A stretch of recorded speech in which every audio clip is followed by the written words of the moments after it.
Yeah, good evening, sir. My name is Veda Praneeth. My question is to Anudeep, sir. Okay. So presently I'm in BTech third year. Okay. So I want to opt anthropology as my optional. Okay. So my plan is to complete optional before completing my BTech, so that I can focus on my mains after BTech. So Is that a statement no, sorry, or a question? yeah, question. So is that a good idea or a bad idea? Actually, want to complete my optional preparation before my BTech, sir. So, if you give any tips for that. Tips as in you still have a lot of time, 2 years. So, just buy the standard books. You start with Ember and Ember and those things. Get a solid grip of the core concepts in anthropology. Don't try to memorize now because you will forget by the time you give the exam. Just try to understand the concepts. And I have written about it extensively on my blog as well, anudeepdursheti.in. If you can go through that, you just get those standard books and read them now. Just anthropology is a very interesting subject in the sense that it studies us humans. So if you have that curiosity, definitely you will study in depth. And right now your focus should be on understanding the concepts, and by the time you finish it, then automatically the peripheral aspects such as examples, answer presentation, they'll come later. But now your focus should be on understanding the basic terminology, so that if somebody from 10th standard comes and asks you what are the concepts of anthropology, you should be able to explain in simplest of terms. That means you have understood the subject. Okay. Okay. Could we hand over the mic to the person in the front? Right extreme. Congratulations to all of you. So I have a question for you all. So I have gone through various platforms to decide if I have to take coaching or not. Like various platforms like Quora or blogs like you have Paid to Destiny. I've gone through all those blogs. So there were like variety of suggestions from the toppers. So some say it's better to take coaching, there's no harm in taking coaching, and some say, what is the optimal solution for this? What do you all suggest, like being the toppers or successful candidates? Thank you.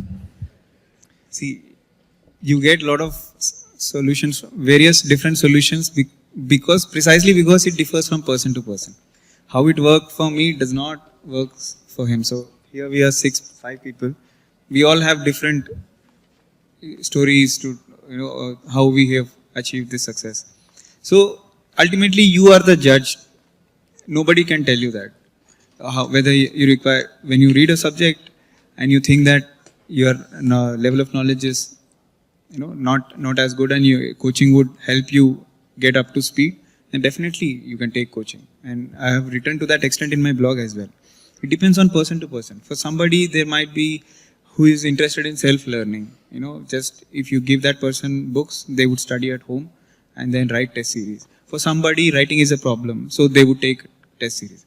So there cannot be a single solution precisely because it differs from person to person. There is no optimal solution. The question cannot have an optimal solution. You are the best judge for it. You read the subject. If you are unable to understand it, and if you think coaching would help me, please go and join coaching. Otherwise, if you think you can do it on your own, then you can do it on your own as well. Does anybody else have something to add? Because he said to all the toppers. Okay, who goes next? See, the first thing is, if you analyze the trend for last 3-4 years, questions are more towards current affairs. They're trying to cover more wide areas and they're not going in very details. So what I did was I gone through 6, 7, 8 NCERT science and technology books. Then got updated with current affairs with science and technology. I think this should be sufficient. Current affairs and 6, 7, 8 NCERTs. These are the basic things.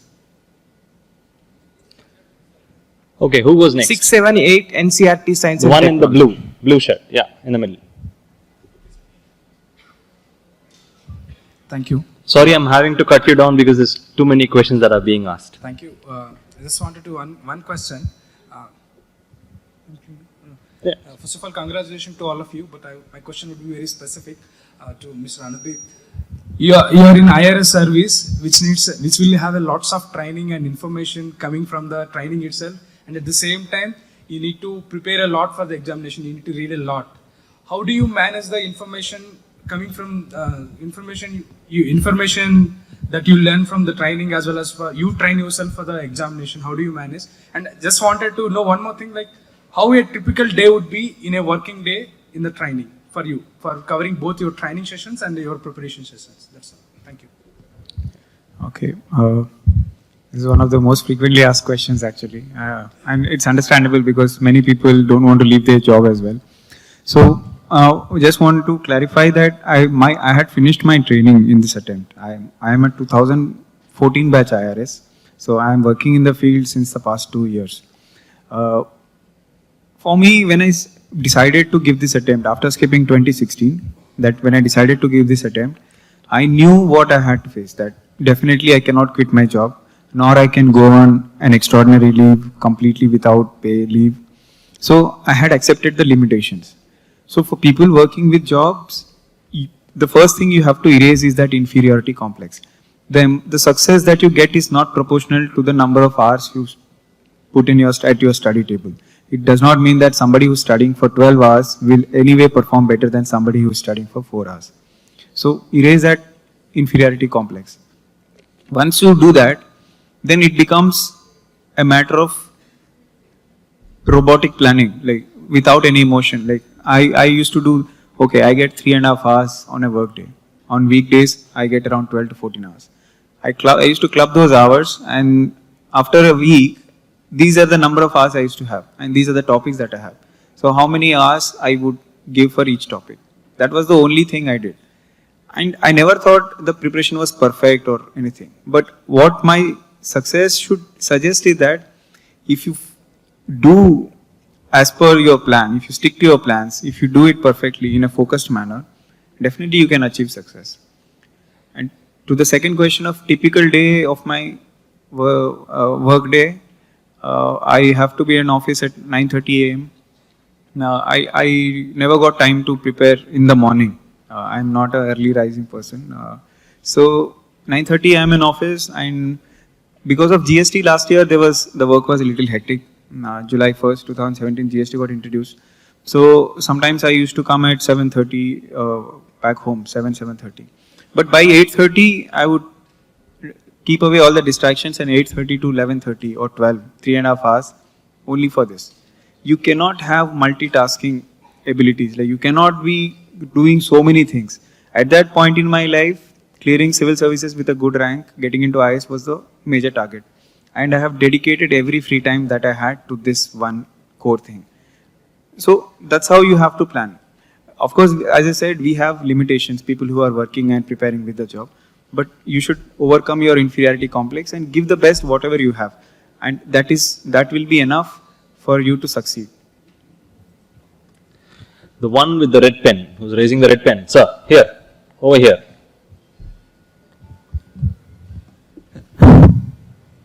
Hi, congratulations.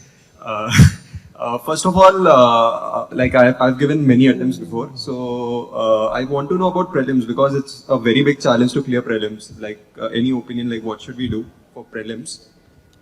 And few tips on answer writing, if you can.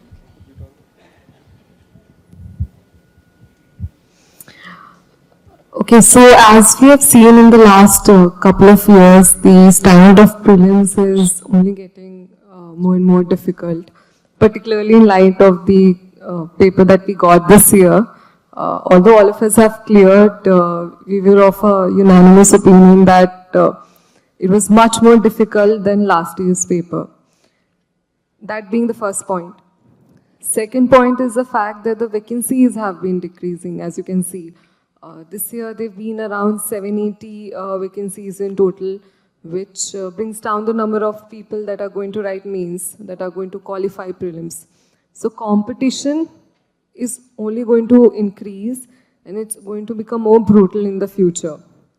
Now, keeping those two things in mind, I think the only weapon that you have in your hand is practice is doing lot of mock papers, okay? A lot of mock tests in a timed environment. You give 2 hours each. But more than solving these papers, and now I'm talking to you particularly because you have already given the exam. So I won't focus on the kind of preparation that is needed. You do the basic books, you do current affairs, which is what everybody does. But that is no longer enough, right? You also need to do a lot of practice. So in a timed environment, solve a paper and then analyze it. Okay, spend 3-4 hours analyzing the paper.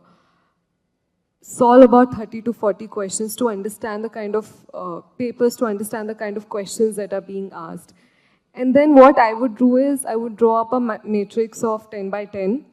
And for every question I knew and got right, I would have a different color.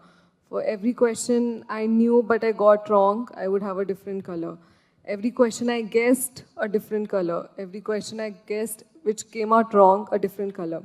So once you solve, say around 25-30 mocks, you will have a rough idea of what your optimum number of questions that you must attempt is, or what your balance is, how much risk you can take in the exam.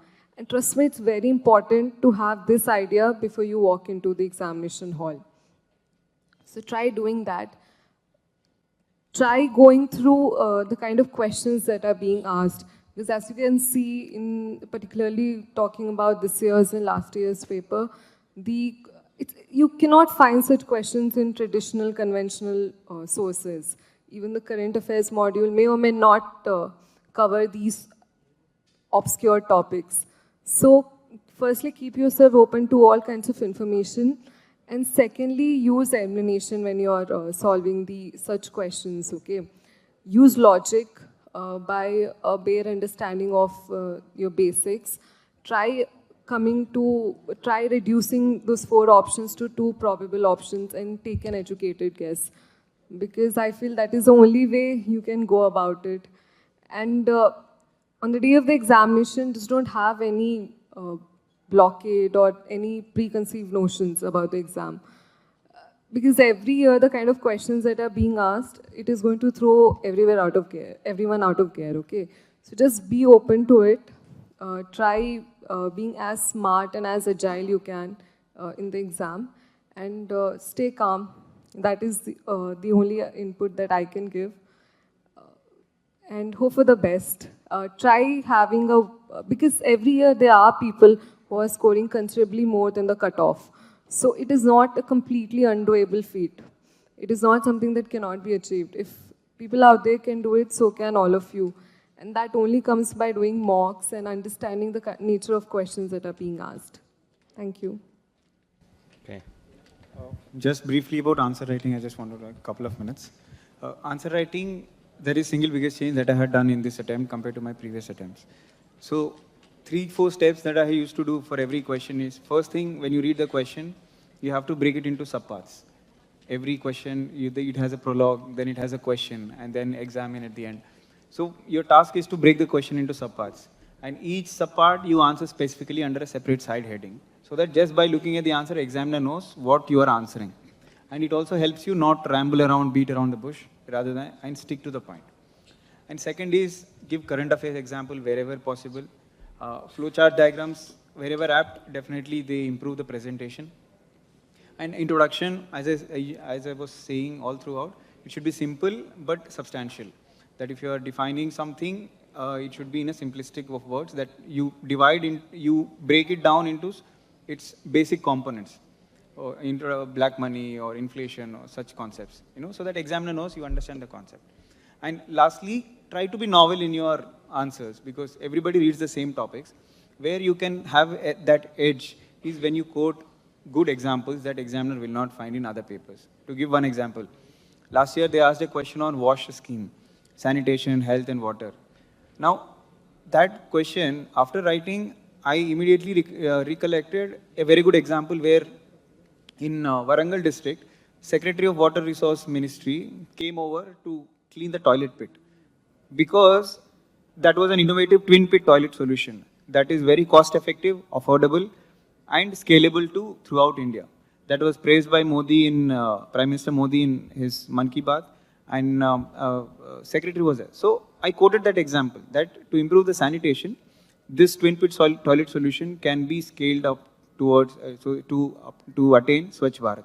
This is something that examiner will not find in any answer booklets, right? I'm not saying you should give these examples, but you should look out for such examples in everyday newspapers and try to think in which answer I can write these. And when you write that, the examiner will definitely give you that 1 or 2 extra marks, which is all that matters between somebody who makes it to the list and somebody who doesn't. Okay. The one. Who was that? Oh, that was the same question. That's serendipity. Great. Okay, fine. It's like this. There are 4 papers. You have syllabus for all the subject. Try to, whenever you are preparing some topic, pick out the topic and have a good solid content for about 200-250 words for each topic. Like if there is a decolonization, you should have what is decolonization, why it happens, and the steps. Just one A4 sheet paper enough. Whatever resources you collect, add to that paper itself. Like say decolonization is more static. If you are going to economy, they are more like GST. You will have updates. So prepare one A4 sheet. Keep adding to that. And when you are adding, try to remove whatever unnecessary points also. And don't put too much notes. Like on GST, you don't need to have 50-60 pages. Prepare solid content of 5-6 pages. That will be sufficient. That's what. Connect as much as possible to the newspapers, current affairs. Only that will give. Only then the examiner will get a good feel that you are actually applying whatever you have learned. The one there at the back. Yeah.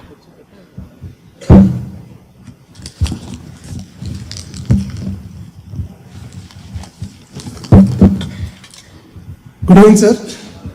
What suggestion would you give to a person who is in his last attempt and knew nothing and want to quit his job and take up this civil service examination?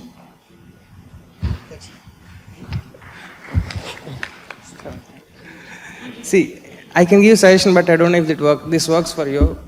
Okay. Try to customize actually. I want everyone to answer this, please. Fine. If possible. Yeah. See. Thank you for the if. It's like this. You have last attempt, so focus. I would say spend some good time on what are the previous year trends, how the questions have been asked. You have limited time. You have to maximize your score. So see the chapters where there's a lot of scope for getting more marks. Like if you are doing for prelims, pick out polity, pick out spectrum, history books, because these 2 books questions are bound to come, and there are more chances that you can answer them easily. So pick up these topics for each subject. This is for prelims, and for mains I would suggest write more, because since you are saying your last attempts, I think you should have got some decent maturity of understanding things. That should reflect in your answers. Instead of reading a lot, try to write the answers. And obviously interview that your maturity gets reflected. So at the end I would say focus more on scoring. Like if you are taking an optional, try to spend more time on like 60-70% on optional. Like you can score 350 there. So pick out those areas and put more effort on that.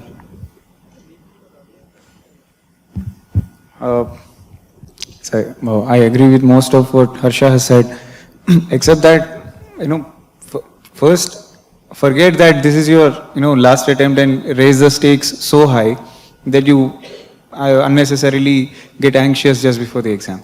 Your mindset should be such that you give your best.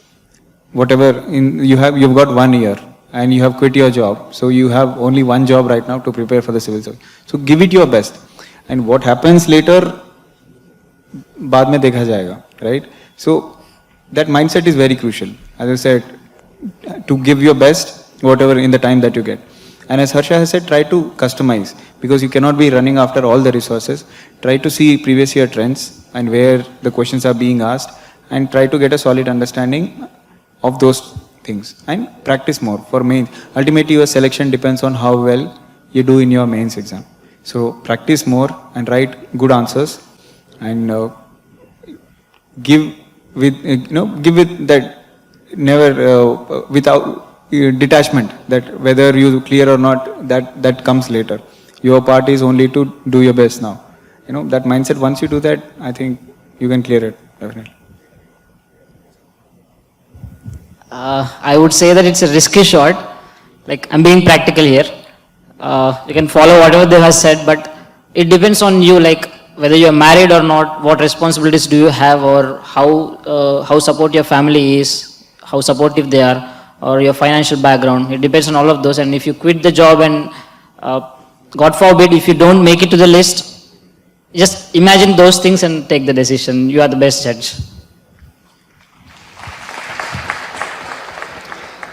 Okay, the one, yeah, there. With the specs and the... Sir, congratulations, sir, first of all. My name is Rakesh. Present, I am studying LLB, sir. I am from Telugu medium. Sir, what suggestions to the Telugu medium students, sir? And after 4 years, we are eligible for the Brady Civil Service exams. ఈ 3 సంవత్సరాల లోపు ఏ subject పైన దృష్టి సారిస్తే civil service crack చేయొచ్చు, అది మా question sir.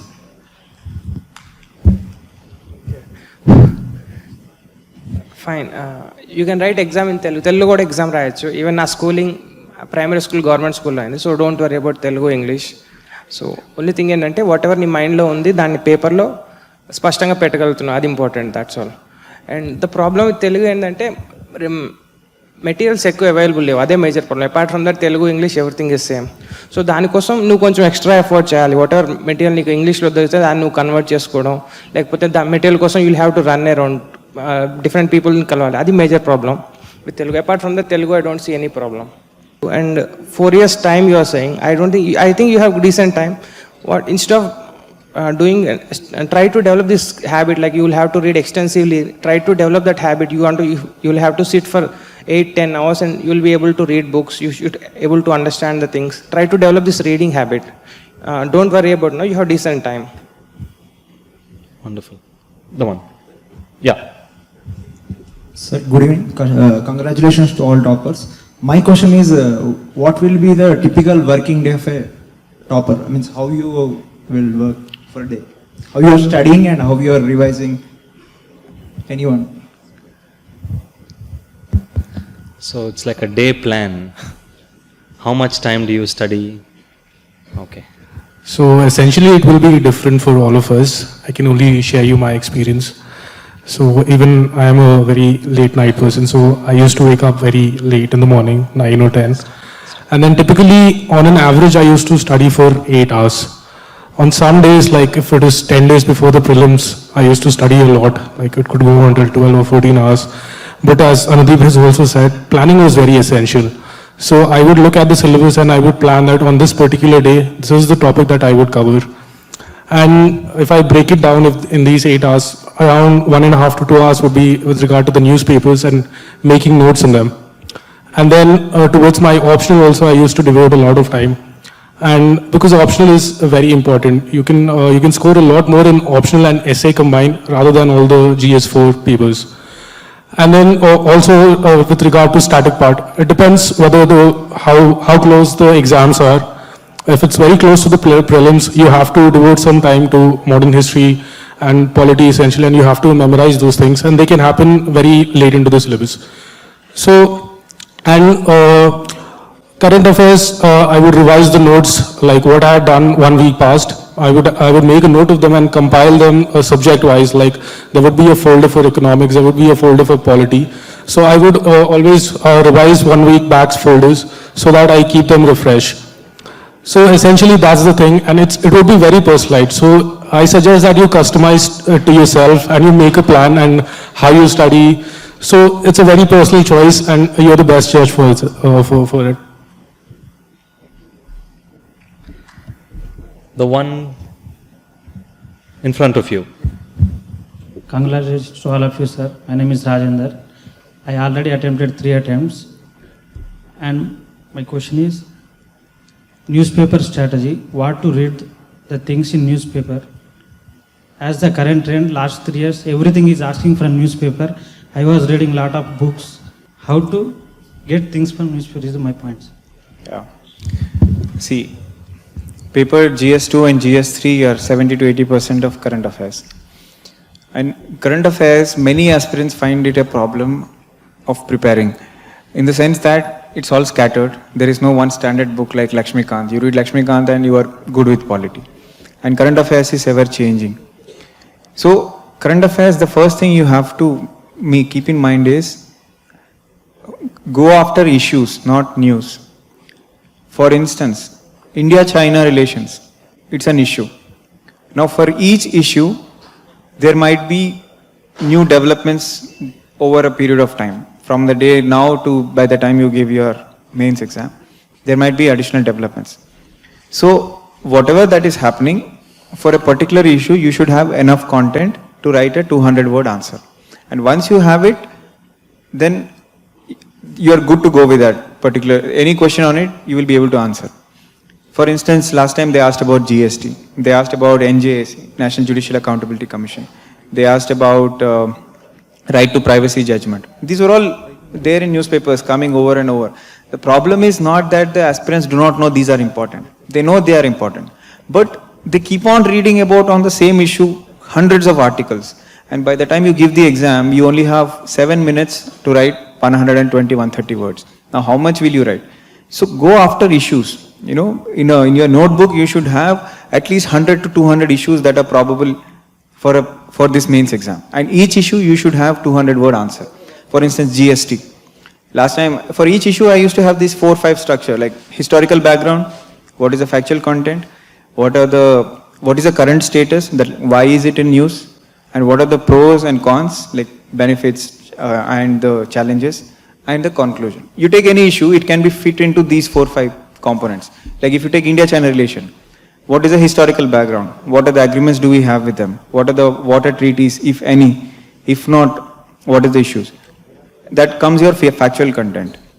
Next comes your why is it in news? Like now why India-China? It might be because of Chinese Belt and Road project, or it might be because there is Chinese infringement into Doklam. So that comes your status, current status. Next comes your opportunities with India and China, like trade can be there, they are good at manufacturing, we are good at services, so and so. That comes your benefits and opportunities. What are the challenges over various sectors, like militarily, economically, politically, etc. And finally your conclusion. Once you have good enough content for all of these, there is no way examiner can go anywhere beyond these. Whatever question comes, you can take from these and then write your answer. So stick to limited sources and revise over and over so that for a particular issue you have a comprehensive content, and just when you see the question you go and write within the 7 minutes possible. This is all you have to do for current affairs. It's not rocket science or anything. Wonderful. The girl to the right.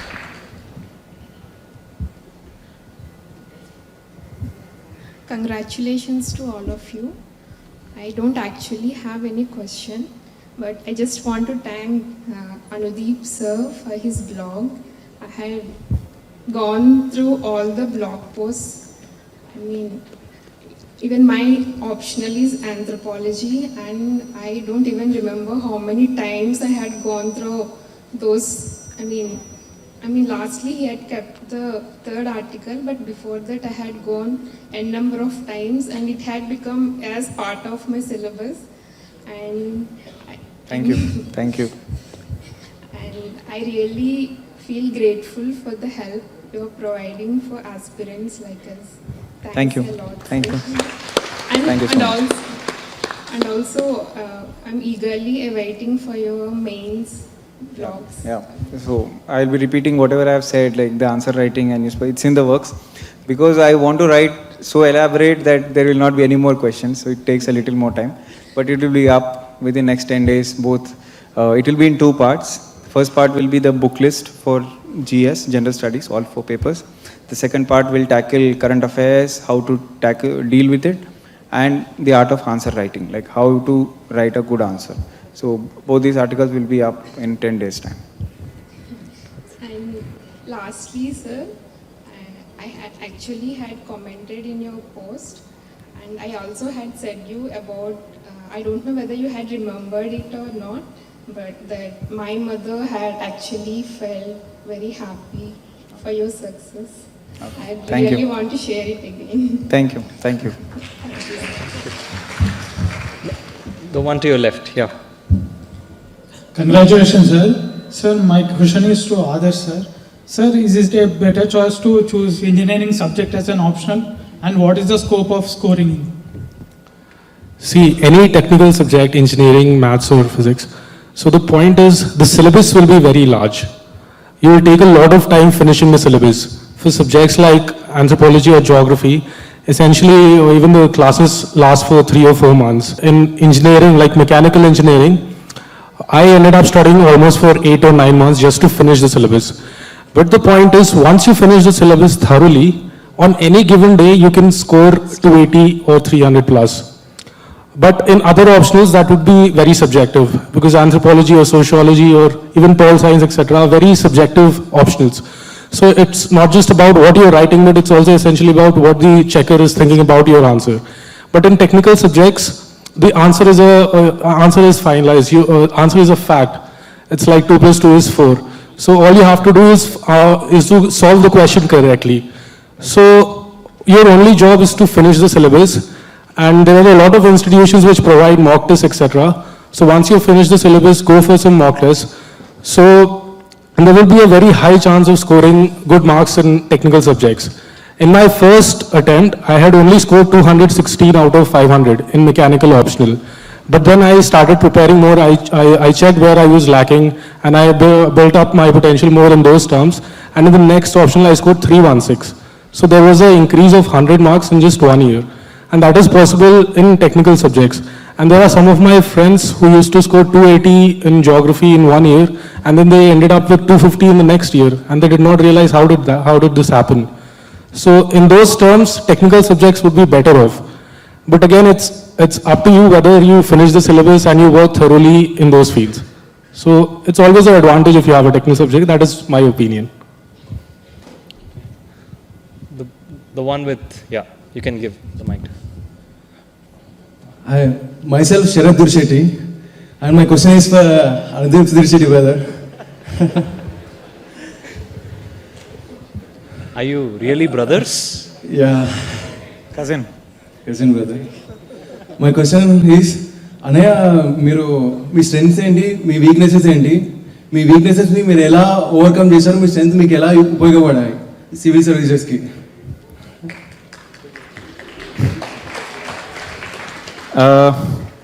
Strengths and I've always been a little mentally tough in the sense that even if I had faced ups and downs, I used to always had that self-belief that it's all about time, that I only need one attempt to actually get this through. So I don't want to talk about list of strengths, but that single biggest thing was that mental toughness, irrespective of whether what is there on a day-to-day based struggle, commuting from office, I might be tired. That toughness is something that I've inculcated consciously, and I think that has helped. Weaknesses, I don't know. I was very bad at public speaking, but after this rank now I am forced to give a lot of talks. So I had no choice but to learn it. So that is something I worked on. So yeah, that's about it. I would like all of you to answer this because every house is different and I think there are a lot of questions. So if everybody takes, it will be there are many people waiting. So I think Zeba can answer. Yeah, who would want to take that?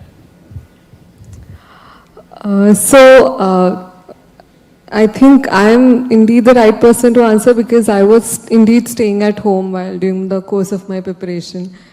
And at home it's just my father and me. And believe me, more than your effort, I think it's your parents' efforts that count.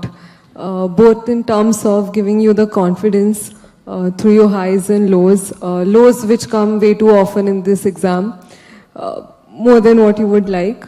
So, firstly, there's a sense of confidence and a financial backing, which I think is very important, particularly if you're someone who has to take care of themselves and the family. If your family, there are a lot of people who work simultaneously while giving the exam. So that was not the case in our situation. A lot of us because we had the financial backing, so that was important. And both psychologically and emotionally, I think it's very important to have a strong family. It also becomes important that you as an aspirant are honest with them, are unabashedly telling your weakness and your strength, because it's in your family that you'll find your sense of comfort. So as in daily ritual was actually pretty simple.